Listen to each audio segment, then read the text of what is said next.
Good afternoon and welcome to another one of our chats with Rev. Today we're going to continue with our Politics 101, and the topic this time is going to be where do we go from here? On Friday we discussed the elections, the outcome as well as the controversy behind it. Today we're going to continue, but we're going to continue from the vein of where do we go from here? It's been 6 days since we've had the election. It was last Tuesday, November the 8th. Now here we are on Monday. Good afternoon, my dear Teresa, my wife, Brother Byron. God bless you for being with us. We're going to talk about the 6th day. We're in the 6th day right now here on Monday. And we're going to discuss the whole situation as it stands right now.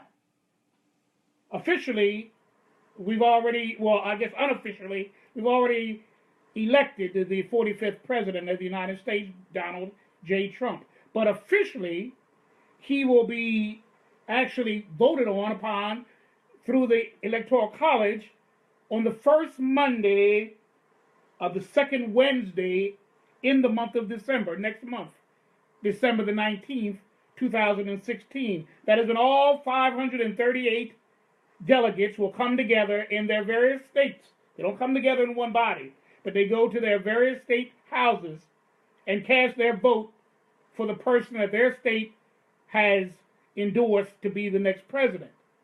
I'm in the state of Pennsylvania, so my delegates will go to a site designated for them to vote for Donald J. Trump. That's who Pennsylvania voted for. So they have vowed to go along with the state's mandate, these Electoral College delegates.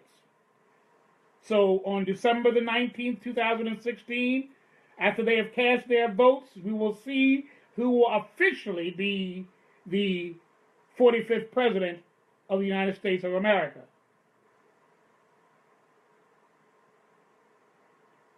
On January the 20th, 2017, the next president will take the oath of office and will begin the task of being the President of the United States.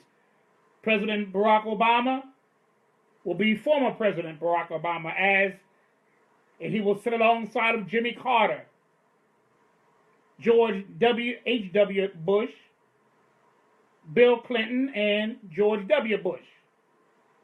We will go into a new era. I think there was a question asked by Brother Byron. He has a quick question. Why is there Mexican flags at these American walkouts? Well, we know that his position on Mexican illegal immigrants, so I'm sure that's the reason why that is the case. The protesters are protesting that stance that he has towards immigrants, towards refugees from the Middle East, the women issues that he's in the stand that he's taken as it relates to women. So there's a lot of issues.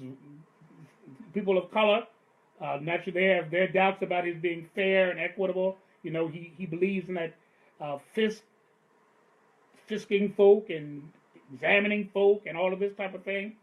The law and order candidacy. And a lot of times African Americans, I am included, when I hear going back to tradition, when we hear law and order, when we hear this idea of frisking people, carte blanche, a red flag goes up. Certainly, a red flag goes up. Mexicans there certainly are leery of a Donald Trump presidency. He's already said that many will be deported back to the country.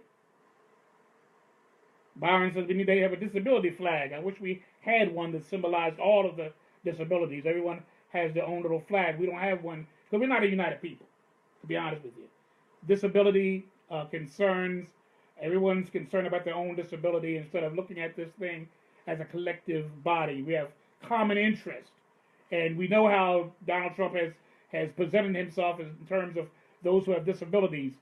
He not only makes mockery and fun of people with disabilities, but he also has a very poor record as it relates to people with disabilities, people that have challenged abilities, if you will. He has a poor record with that. When they sent out information to him, all the other candidates returned information about what they would do their platform. He has no platform. He's made no open position as it relates to what he would do if he was president of the United States.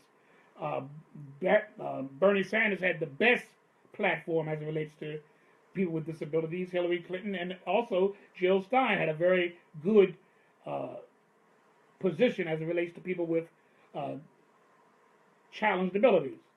But Donald Trump has chosen in the past. I'm sure he's going to have to deal with it on one level or another in the future. But getting back to the point, but right now we're still a nation. After 6 days of this, since the election, we still are a nation divided. A house divided against itself cannot stand, according to the word. We're a house divided. Half the population is protesting the election and the choice of who was chosen to be our next president. The other half are standing by Donald Trump. We're a house divided. We're a house divided racially.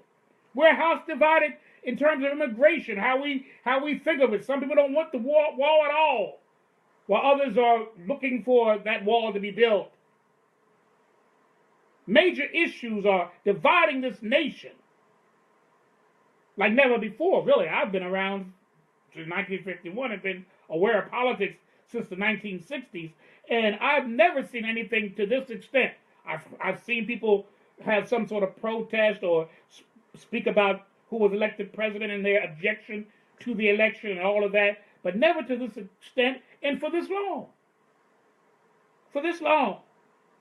Places in the country that we normally think of inner cities that end up with protesting and riots and activities such as that. But even Portland or Oregon and other places that are remote, mainly Caucasian in terms of their population.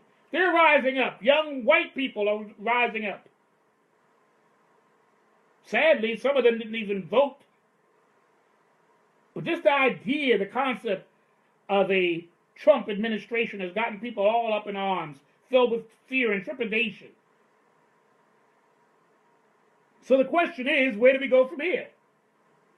Where do we go from here? He's the president-elect. Unless something happens during the electoral college process, he's going to be the next president of the United States. We need to, first of all, unite ourselves. Unite ourselves. Not in a protest, but unite ourselves to formulate strategy to assure that the liberties promised by this nation are enforced, are adhered to, and for some, offered to. We're going to deal with impeachment in a little while. You can't impeach anybody before they get in. Byron is saying, what about impeachment? You cannot impeach a person before they get into office. He's not president yet. He's president-elect. We have to remember that. He has no power yet. He's still a citizen right now. The president of the United States until January the 20th is Barack Obama. Good afternoon, my cousin Lisa Pritchett. So Barack Obama is still the president. So we cannot impeach a man who's not sitting in office. But we're going to get into the impeachment process during this discussion here this afternoon. We need to unite ourselves. We need to organize ourselves and formulate strategies that will protect ourselves from the potential of this country becoming a nation that meets the needs of some while at the same time ignoring the needs of the many. My niece, Muff, how you doing, Muff? God bless you. We have to be careful of that. And it's up to us citizens. You know, sometimes we want to push it off on somebody else. We want to push it off on Donald Trump. We want to push it off on his supporters. We want to push it off. But we have a responsibility ourselves as citizens of this country. I can do something. You can do something. We can do something. And in this instance, we must do something. My wife always says that we're a reactionary people, but we have to begin to take action. And stop always responding to a situation. And most time we respond for a moment And before you know it, folk wait us out, and then the thing dies down, and we're back to the status quo. We cannot afford to go back. We cannot afford to lean back. We cannot afford just to march and do nothing else but march. We have to do so much more. And that's why I'm here today to talk about what we're going to do. Where are we going from here? When the flags are taken down and the marches and the protest marches are done and everything is over, where do we go from here? Think about it. Think about it. We have 4 years of this administration. What are we going to do to assure that our liberties and our justice is being honored and respected? Everybody. And for some, it's the first time. Don't be deceived.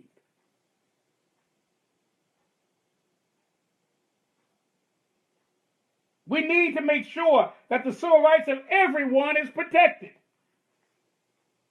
That the Supreme Court interprets the laws fairly and without bias. We know that the next president, the first thing that he's going to do is to appoint the 9th member of the Supreme Court. We have to make sure that person is a constitutional, good afternoon, Brother Jeffrey, is a constitutional jurist who will see things fairly and equitably. Good afternoon, my apostle friend Vincent Poole. We're glad to have you with us. We need to make sure that the Supreme Court interprets the laws fairly and without bias. We need to make sure that people that depend on Medicare and Medicaid and other health provisions are not denied these services. We need to make sure that Social Security is just as solvent now than it ever has been. I just turned 65 this last Monday. Many of the baby boomers now, children born between 1946 and 1966, they're turning 50 and 60 years old. And we have to make sure that their rights and the monies they paid in Social Security are being honored and will be there when they become 65 years old. We hear rumblings of there being a dismantling of Social Security. There being a disruption of Social Security. We have to make sure that's not done. It's going to affect you and ultimately your children and your children's children. They're saying by the time your children become 65, there won't be any more Social Security. We have to be careful. What are we going to do about it? Wait until it happens, then we're going to protest it? We have to begin to take action now. That the minimum wage is increased. $7.25 is not enough to take people out of their poverty and move them to the middle class. It's not enough. And we need to make sure that women and minorities and people with disabilities, people with challenged abilities are paid equitably. People can do the same job, and if you're a woman, you're not going to be paid as much. If you're disabled, you're not going to be paid as much. If you're a minority, you won't be paid as much. That has to be gotten rid of. If you do the same job, you get the same pay. Good afternoon, Tracy Teleferro Hunter. God bless you, my dear. One of my members of my first church that I ever pastored. Back there in 1978 to 1981. There should be no child going hungry in this country. We have to make sure of that. And not just that, but we have to make sure that the wealthy pay their fair share in income tax. Even our president says that he's found a way, a loophole, if you will, to avoid paying taxes. We have to make sure that those who are the wealthiest amongst us pay their fair share. We have to make sure that our young people that want to go to college and that are able to go to college and have the intellectual ability to go to college without having to pay for the rest of their lives for the loans and money they receive to finish their college education. If Obamacare is tampered with, we better have something just as good, if not better. It's up to us to make sure it's done. We must make sure that the system of checks and balances amongst the three branches of government is secure and working in every instance. We have to scrutinize this thing. If that man becomes president, which I know he will, we have to scrutinize his actions and his deeds like never before. And that can come through the checks and balance system of the executive, the legislature, and the judicial branches of government. We have to make sure that happens. And I'm going to tell you how we do it. We do it by first and foremost taking the midterm election of 2018 seriously. Many times we come out in droves when it's the general election for the President of the United States, but we ignore the fact that in the midterm there are other elections going on. You know that in Pennsylvania and 36 other states, there'll be a governor elected and selected in 2018. Do you know that 435 congresspersons, which is everyone in Congress, the House of Representatives, their seats will be up for scrutiny in 2018? Do you know that 33 of the 100 senators will be up for re-election in 2018? Yeah, we'll wait for 2020. Everybody talking about it now. 2020, this is going to happen, and we're going to do this. We're going to make sure about 2020. Well, you better make sure about 2018, because if all's said and done, the founding fathers wanted the Congress to be more powerful than the president. And in truth, the Congress does have a great deal of power. More power than we would like to acknowledge. And we're going to talk about their power. So when someone asks us, well, why is it important? Brother Jeffrey said, let's run, Bishop. That's right. You may say, well, what's so important about the Congress and all of this type of thing? Congress is very important. And we're going to talk about it in a minute. Why should we be concerned about 2018? Because all of the congresspersons, everybody in the House of Representatives will be up for re-election in 2018. We need to be concerned about 2018 election because 33 of the 100 senators will be up for re-election in 2018.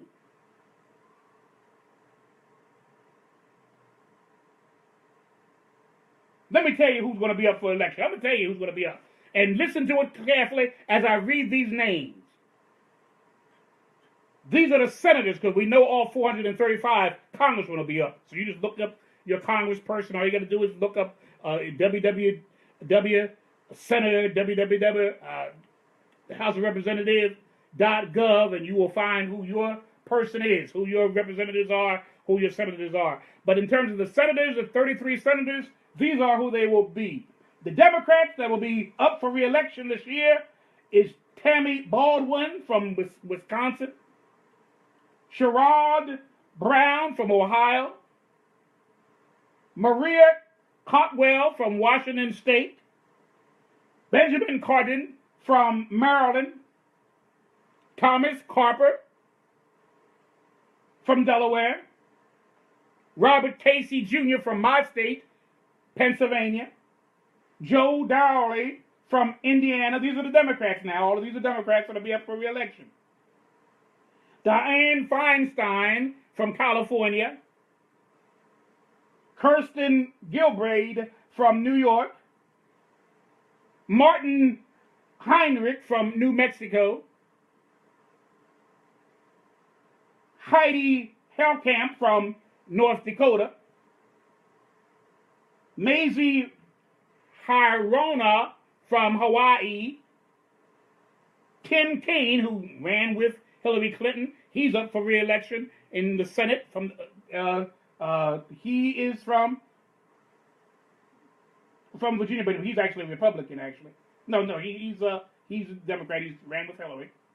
Amy Klobuchar from Minnesota, Joe Manchin III from West Virginia, Claire McCaskill from Missouri, Robert Menendez from New Jersey, Christopher Murphy from Connecticut, Bill Nelson from Florida, Debbie Stojnow from Michigan, John Tester from Montana, Elizabeth Warren, you've heard of her, from Massachusetts, and Sheldon Whitehouse from Rhode Island.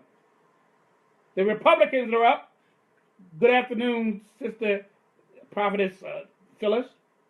The Republicans that are up for re-election in 2018 are John Bonasso from Wyoming, or Bob Corker from Tennessee, Ted Cruz, oh, we've heard of him, from Texas, Deb Fischer, my wife said he was a candidate, yes he was, Trump beat him in the primaries, Deb Fischer from Nebraska, Jeff Flake from Arizona, Orrin Hatch, he won the senators that spoke at Muhammad Ali's funeral. He is up for re-election from Utah. Dean Heller from Nevada. And guess who else? Bernie Sanders, the independent candidate.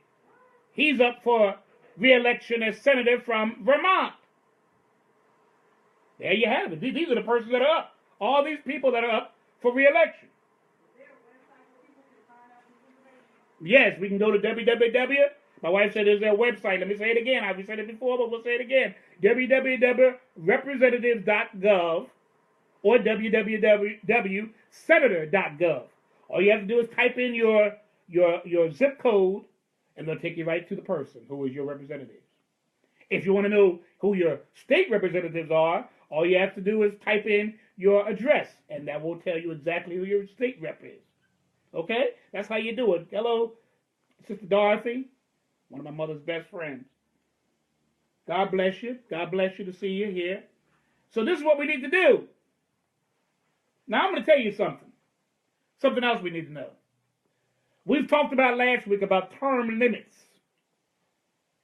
for those who are senators and those who are House of Representatives, congressmen, we call them, that serve in the House of Representatives and those who serve in the Senate. They need term limits. The president can only serve for 8 years, 2 terms. Senators can serve as long as they want to. Congressmen can serve as long as they want to. There need to be term limits. I'm going to tell you something. For example, there are people that's sitting in the Senate right now that have been in the Senate for over 30 years.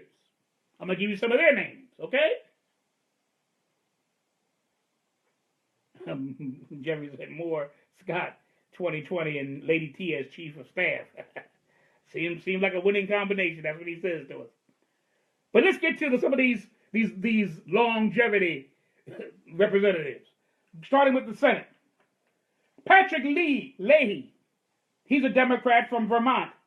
He's been a senator since 1975, and he's a senator right now. These are all sitting office holders. Orrin Hatch, we just mentioned him. He's going up for re-election. He's from Utah. He's a Republican from Utah. He served since 1977. Thad Cochran, he's a Republican from Mississippi. He served since 1978. Charles Grassley, he's a Republican from Iowa. He served since 1981. And the Senate Majority Leader, Mitch McConnell, He's a Republican from Kentucky. He has served in the Senate since 1985 until as we're speaking today. 30 years and more. 30 years and more. There have been senators in the past that have served 52 years. Dinkle is one. He's not serving any longer. But there have been people that have served 52 years. Edward Kennedy, the brother of John Kennedy, he served for 45 years. Then we have congressmen that have served forever, it seems like. Those that are sitting in the House of Representatives right now as your congresspersons include John Conyers, Democrat from Michigan. He's been a congressperson for 51 years, 316 days. Charles Rangel, Democrat from New York, he has served for 45 years, 316 days. Don Young is a Republican from Alaska. He has served for 43 years, 265 days. Then you have Jim Sessenberg. He has been a congressperson from Wisconsin. He's a Republican. He's been serving for 37 years, 316 days.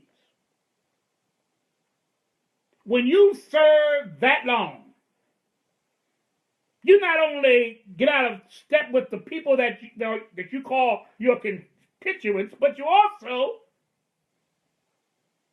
are prone to cronyism, corruption, nepotism. Many of them, or at least a few of them I know, have had clouds over their administrations. There's clouds over there being congresspersons and senators during these years. They've had controversy galore. There should be term limits. And I'm not even counting the ones that have been in there 29 on down. I believe that we should have term limits for Congress. And every person who sits in Congress, whether they're in the House of Representatives or the House of the Senate, should serve no more than 12 years in that office. Not 37 years, 51 years, 45 years, 47 years. That's entirely too long. Now let me tell you something, like I said last week.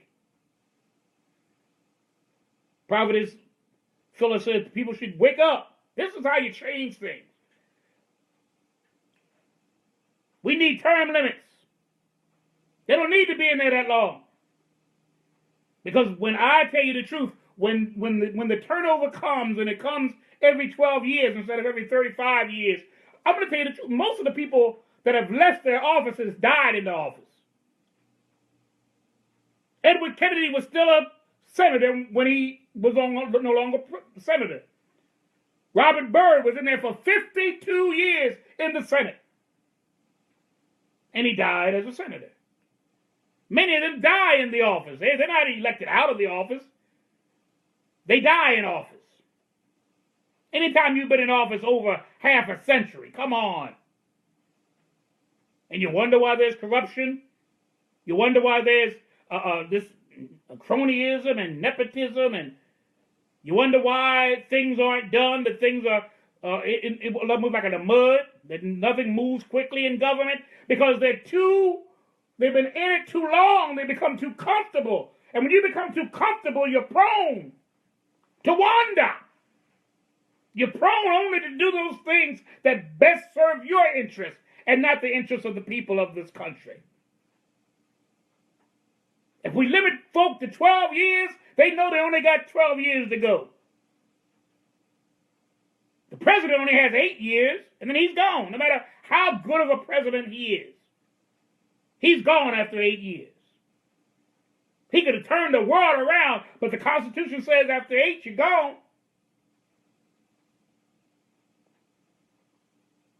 And so it should be with the congresspersons. I say so should it be with the Chief Justice of the United States. Supreme Court justices should be in no longer than 20 years. Their life. I mean, they don't have to worry about it. Once you become a Supreme Court justice, in particular United States Supreme Court justice, you're in it for life. You're in it for the duration, if you will.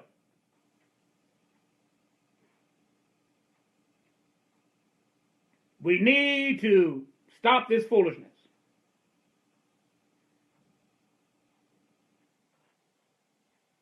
These men and women have been in office far too long, and there needs to be a change. There needs to be a change. Now, why is voting in 2018 important? We already told you before, Congress has a lot of power.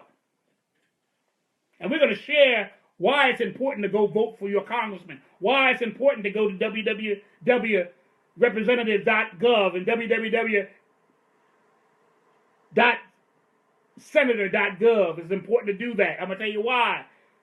Because their office is a great office that has a lot of power. Let me tell you a few of the powers that they possess. Congress has the power to override any veto that the president has on a bill that they propose. So, for example, if the president wants there to be more money sent to Social Security to help those who are disabled veterans, let's say he wants that. Well, let's do it like this. The Congress wants that, which I don't think this Congress would, but the Congress wants that. They send the bill up to the president. The president vetoes the bill, which means he refuses to sign the bill, or he signs it, but he vetoes it. That's just, he puts a stamp of veto. He does not agree with it. He's not going to endorse it. He's not going to support it. He's against it. He sends it back to Congress. Congress, with a 2/3 vote, can override his veto and still pass that law. That's the power of the Congress. The Congress can declare war on any foreign nation. It's the Congress's power to declare war. The House of Representatives has the power to present a writ of impeachment. We talked about impeachment a moment ago. Against the president. They can actually write and present a writ of impeachment against the president. Once the House of Representatives present the case, they have to send it to the Judicial Committee. The Judicial Committee then reviews it. Once it's passed them, they send it back to the full House of Representatives. All 435 members or whoever is present, has to be a quorum, has to be a majority, voted up or down. Once they voted up, if they voted up, last time they did that was against Bill Clinton.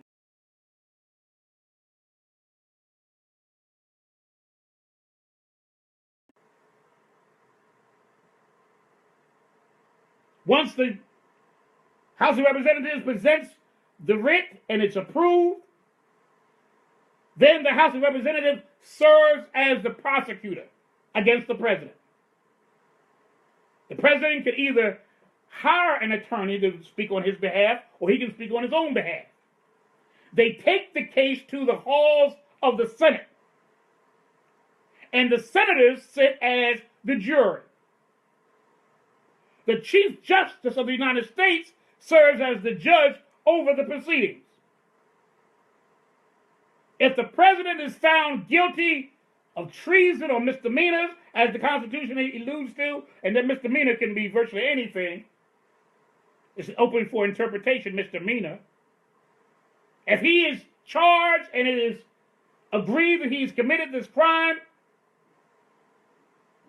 then the president, good afternoon, Peggy and Cheryl, then the president is impeached and he's no longer a sitting president. The vice president then takes over. Congress has a lot of power. The appointment of the Chief Justice of the Supreme Court involves the President of the United States sending to the Senate. Now, we're talking about the House of Representatives. They have the power to present a writ of impeachment against the president. The Senate has the right to either approve or confirm, they refer to it, the nomination of a Supreme Court justice or not. The president offers up a nominee. He then sends the name to the Judicial Committee of the Senate. The Judicial Committee of the Senate then sends it and inquires and interrogates, if you will, the candidate who's being presented by the president. If it passes the Judicial Committee of the Senate, then the full Senate votes on whether that person will be the next Supreme Court justice. As I said before, the first thing that Trump will do as president will be to nominate a person to take the place, that ninth spot, that Scalia, the former Supreme Court justice who recently passed, the one that he sat in. He will then appoint that person. The Senate will either bring him up or bring him down. If that person is approved and confirmed, that person then will sit in the Supreme Court, not just for a little while. That person sits on the Supreme Court forever. There's a good likelihood, we know it's probably going to be a very conservative individual. And if that's the case, then a lot of the cases that will be presented before the 9 judges, a lot of them will be defeated if they're liberal causes, because the bench will have more conservatives than they will liberal or moderate judges. Very important. Congress. The House of Representatives decides whether a president will be impeached. The Senate decides whether his nominee will serve as a Supreme Court justice for life. This is the Congress. This is the Congress. The Congress declares war. The Congress is the one that collects taxes. The Congress is the one that decides whether the minimum salary will be increased or not. It's the Congress. These are a few of their powers. But it just indicates to you, it should indicate to you, just how important the elections of 2018 are.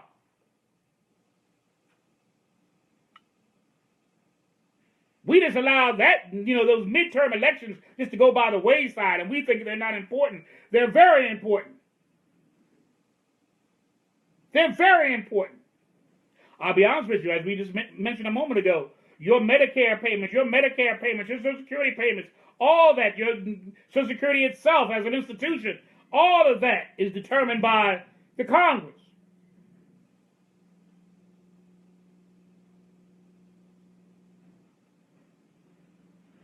The Congress decides a lot of things that impact our lives. And this year we're going to be electing 36 governors out of the 50 governors. One of the governors, Tom Wolf, will be up for re-election. He's the governor of Pennsylvania.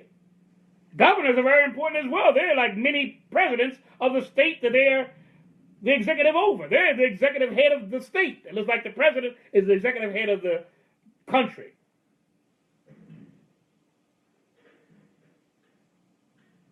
Let's be real, people. Let's begin to mobilize and organize and strategize.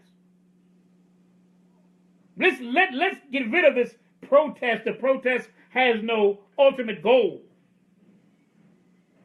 The protest only means setting a tree on fire, overturning a car, or some kind of civil disobedience and all this type of thing. That's, how far does that go? And so the Senate stays as it is. You know what? This year, I said it last time, this year, most of the congresspersons and most of the senators who were up for re-election went back into office. So that's why the Republicans now are in a majority, both in the Senate and in the House, because we allowed them. See, when it comes to election of senators and of representatives, there is no electoral college. They're directly put in office by the citizens. We put them in office. Electoral college has something to do with and really elects the president and the vice president, but we have something to do with the senators and the House of Representative members, what we call congressmen and congresswomen. We have direct voting authority over the choosing of each and every one of them. The 435 congresspersons and the 100 senators, we have direct voting power over who will sit in those seats. All 435, I'm going to say it again for those that came late. All 435 congresspersons will be up for re-election in 2018. We're worried about, I see signs, I see things posted on Facebook and other places that say, Michelle Obama in 2020 or some other name in 2020. We're going to do this in 2020. We're going to do that in 2020. And we ignore completely 2018. Quadil, God bless you, my brother-in-law. We ignore completely what's going to happen in 2018. 2018 will have a direct impact on what's going to happen in 2020.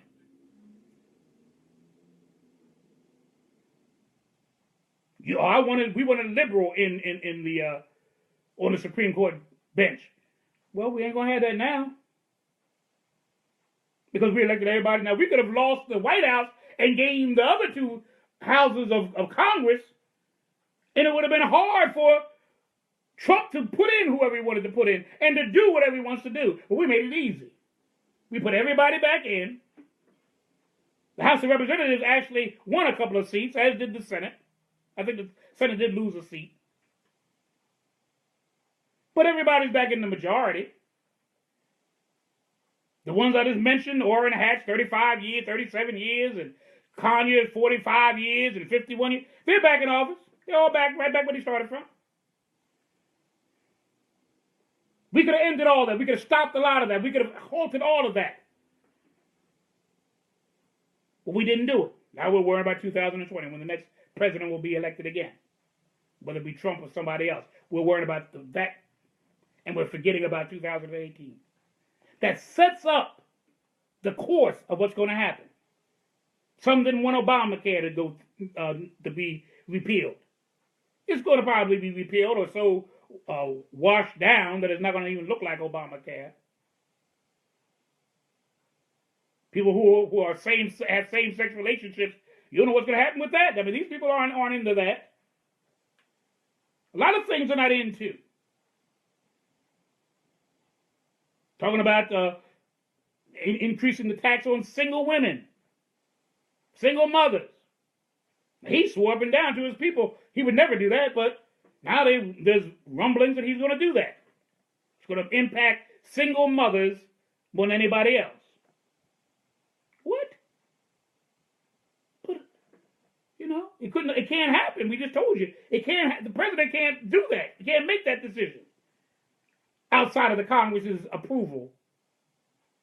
But he's probably going to get it because we allowed the Republicans to take both houses and the White House. The first time since 1922 that the Republicans hold all the cards, meaning they're in the White House, they're on the Senate floor, and they control the House of Representatives. The first time that the Republicans have had this kind of field day, if you will, since 1922. We better wake up and smell the roses. Because the roses are rotten out there. And they don't smell pretty at all. There's no fragrance aroma in any of it. This has potential to being a calamity. But it doesn't have to be. It doesn't have to be. If we stick together, strategize and back up whoever's out there that's ready to make a move, we got to do it. The funny thing about it all is this, that many of what the people want right now, Bernie Sanders offers them. Many of the things that they are fretting about they're going to lose, and it's never going to come to the light. It'll never happen in America. Bernie Sanders was standing for it. It's a sad situation. Most of Hillary Clinton's platform, or at least the Democratic Party's platform that came out of the convention in Philadelphia, were Bernie Sanders' ideas. It's so sad when someone else gets the honor to present it as if it's their own. But nobody was fooled by it. One thing I'll say this, then I'm through for the day. Since Barack Obama's time when he ran against Hillary in 2008, he won because people in this country are tired of business as usual in government. He was a junior senator from Illinois who had only been a senator for 4 years. He was a community leader in Illinois, in Chicago to be exact. And people were on fire. He thought, we're going to bring hope back into the situation. And they were enthusiastic about the change that was going to happen. Bernie Sanders, with no support from the Democratic Party at all, in fact, there's a good argument that he was sabotaged by the Democratic Party, still almost beat Hillary in the primaries. People are tired of business as usual. And the only reason why Donald Trump won, even with all of his craziness and all of his insanity, is because people are so fed up with business as usual. Hello, Apostle Greg. Business as usual, that they would take a chance on somebody like Donald Trump. That says a lot. Then the yield to the conformity of an experienced politician. They're tired of experienced politicians. The press didn't realize that. The pollsters didn't really grasp hold of that. America is tired of professional politicians. Professional politics is a gridlock. Professional politics goes nowhere and has no interest for the people. It's about satisfying the 1%ers, the lobbyists. That's what it's about. And people are tired of it. There's too much information out there. Maybe you can get away with that okie doke when there was no internet, when there was no World Wide Web, when you couldn't just turn on your television or couldn't turn on your computer and get all the information you need. In those days, you could be bamboozled by the politicians, but not anymore. Babies know how to use the computer. Children learn about it in school. Seniors know how to do it. Everybody knows how to find information on the computer. So people aren't as gullible as they once were. And they're tired of promises, empty promises that never come to full light. They're tired of it. That's why Obama was elected in 2008, and everybody was surprised. The only ones that really were surprised were the pollsters and the media. After all, Hillary had the machinery, the Democratic machinery behind her. She had the Democratic machinery behind her with Bernie Sanders and almost lost. She had the machinery behind her against Trump, had millions of more dollars than Trump did. Every time I turned on the TV, it was an ad from Hillary. But, I'm going to tell you another problem, too. Most of those ads were not about issues. Most of them were about condemning. On both sides, but in particular Hillary, because you had more ads that she was able to purchase. Yeah, her ads have created this hatred towards the man. That's true. But it also made those who supported him even more supportive of him. They just got into went into the trenches and made sure they were going to come out. So yeah, it's created the protesting and the animosity and the hatred towards the man and his supporters. Yes, it's done that. Hillary's ads. But it also galvanized his supporters, and they made sure they were going to make sure that he won the election. She had more popular vote, and we remember those days, don't we remember? Al Gore in 2000 and George W. Bush in 2000. And Al Gore won the popular vote, but George W. won the Electoral College vote, and so it happens here again. It's always a Democrat that loses and a Republican that wins. I don't understand that. Well, first of all, we have to understand this. Democrats as a party is a smaller party numerically. They have less members in their party than the Democrats. So the only way they really could win for the most part, would be through the Electoral College. They have to win states, the big states. They have to win the swing states, the battleground states, who have the most delegates. And then even the smaller states that don't have many, like Vermont, and other states, like Alaska has 4, Hawaii has 3. Those other states that have small delegate numbers because they have small representation. Remember we talked about last week, the delegates for the electoral are determined by how many senators and how many congresspersons you have in that particular state. We have 20 delegates because we have 2 senators and we have 16 delegates, representative delegates. So we have 20 electoral college delegates. So states like New Hampshire can swing a vote, can swing the election. States like Wisconsin that went for Trump. New Hampshire went for Trump. Those smaller states went for Trump because states like North Carolina, Florida, and Pennsylvania, Michigan, who had good numbers of delegates, went with him. But then the little tweaks here, little tweaks there, offset it. States like California that went with Hillary. We have to make sure that we get out there and that we're just as savvy about how we vote as anyone else is. We have to look at the map. We can't take for granted that the pollsters say there's going to be a landslide, and it was been a landslide with Hillary against Bernie too. Bernie kept on inching in, start winning states and all this. Don't go by the pollsters. They only are talking to a certain group of people. I know people that swore up and down they're against Trump, and then after he won, I found some of them actually voted for the man. They wouldn't say it publicly, but when you go behind that curtain and you pull those levers or you push a button, whatever way your polling machines work, your voting machines work, when you get behind that curtain, I mean, you can choose whatever you want to choose.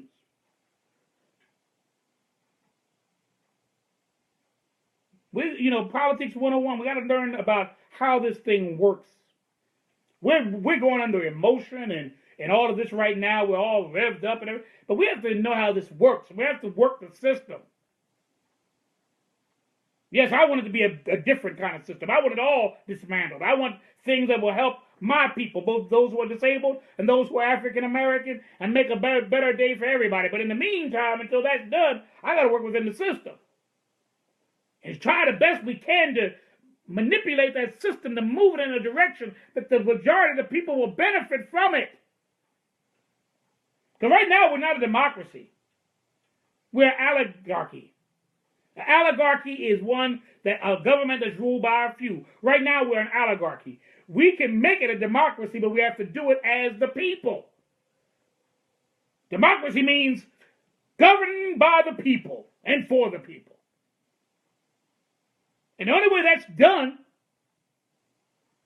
is by doing just that. Making the issue come to light. Forcing the issue. Taking back the reins of power. And maybe in some instances, taking the reins of power for the first time. As the people.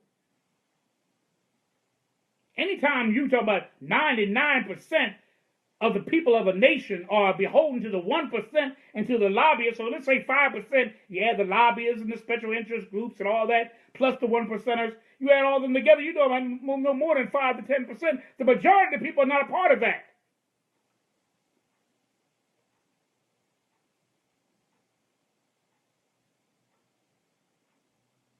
Apostle Greg talks about 2016 was the 5th election. Yes, we talked about that last week, in which the recipient of a plurality of the popular vote did not become president. Yes, we talked about that, 1824 and the like. We talked about with Thomas, I just know him off the top of my head, Thomas Jefferson, and we talked about in 1876, Rutherford B. Hayes. We talked about Grover Cleveland, and of course, we talked about Gore and Bush. And now we have a fifth, don't we?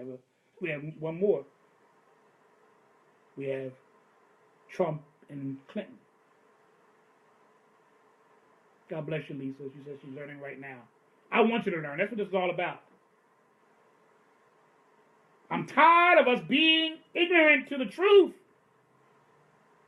And us being caught up in emotion all the time. I said that even in my sermons. I said, I want you to know the truth. Not the thing to make and get you all riled up and emotional. That's not enough. And this country is in a state right now that emotion is not going to do anything for us. Getting riled up and all excited and have no plan and no strategy, it will get you nothing. They'll wait you out and still have the inauguration. Well, we're going to block it. We're going to disrupt the inauguration. I told you last week, and I'm going to tell you this week that I'm through. They don't have to have it outside amongst so that everybody can see it. They don't have to have it in front of the White House or in front of the Capitol building. They don't have to have it there. They don't have to have a prayer by a Muslim leader and a Christian leader and a Jewish leader and all of this type of thing. The famous actors and actresses and singers and all that. They don't have to be there. After Kennedy was assassinated in 1963, Lyndon Johnson was inaugurated president of the United States and became president of the United States in an airplane on his way from Dallas, Texas, back to Washington, D.C. When he landed in Washington, D.C., he was president of the United States of America. And he was president from 1963 to 1969.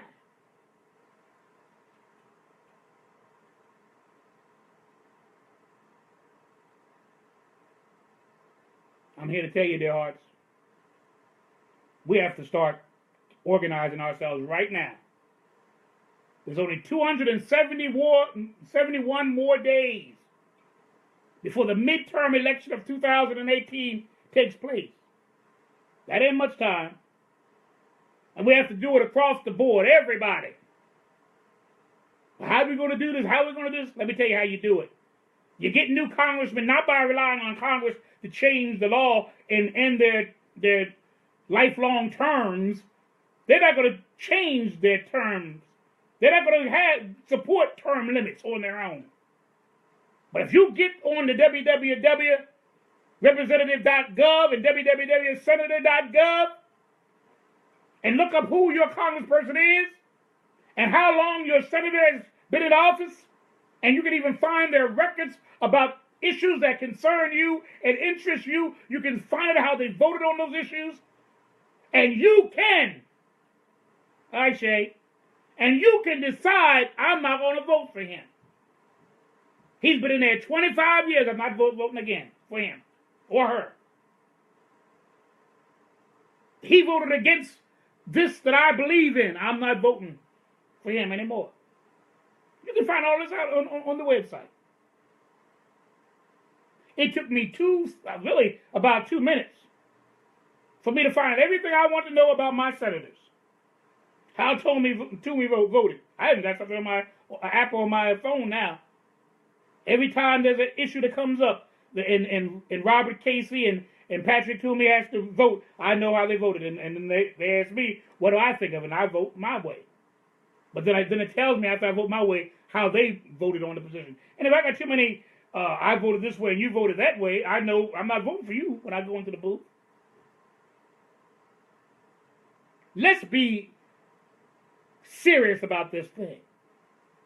It's going to take sacrifice. It's going to take commitment. It's going to take perseverance. But we can make the change happen that we want to make happen. It don't happen overnight. The civil rights movement did not happen overnight. Martin Luther King didn't wake up one day and said, I have a dream, and everything became reality. It didn't happen like that. Malcolm X didn't leave prison and start preaching, and everybody just fell down at his feet and said, oh yes, we're going to follow you to the ends of the earth. No, it didn't happen like that. Civil rights movement started back in the 30s. Didn't end to the 70s. And the truth be told, it's still going on, really. It doesn't happen overnight. It don't happen with a couple of 6 days worth of protesting. It don't happen like that. It doesn't happen like that. No real change, no lasting change happens like a magic wand running over something. It doesn't happen like that. There's no abracadabra to this. It takes strategy, commitment, perseverance, and sacrifice. Sometimes you just sacrifice your very life if you want it bad enough. I don't want to hear everybody for these next 4 years talking about how this and that, and I don't like it, and you ain't doing nothing to change nothing. Did you vote in 2000? Oh, no, I didn't go for 2018. That's not the presidential vote. Well, then I don't want to hear nothing from you, because he has 2 more years to go after 2018. All hell can break loose between now and 2018. You better start waking up and doing something about it before it happens. And let's say everything works out fine and he's not the demon that we all thought he was. Thanks be to God. That's all I got to say. But if he is who many believe he is and going to do what many people think he wants to do, we better be on guard. We better be ready to combat it and to thwart it. If not, we had nothing to complain about from 2017 when he takes office to 2021 when he leaves. Nothing to complain about. But if you don't want to change anything, nothing will change. And the beat goes on and on and on. And no need to talk about you don't like that tune.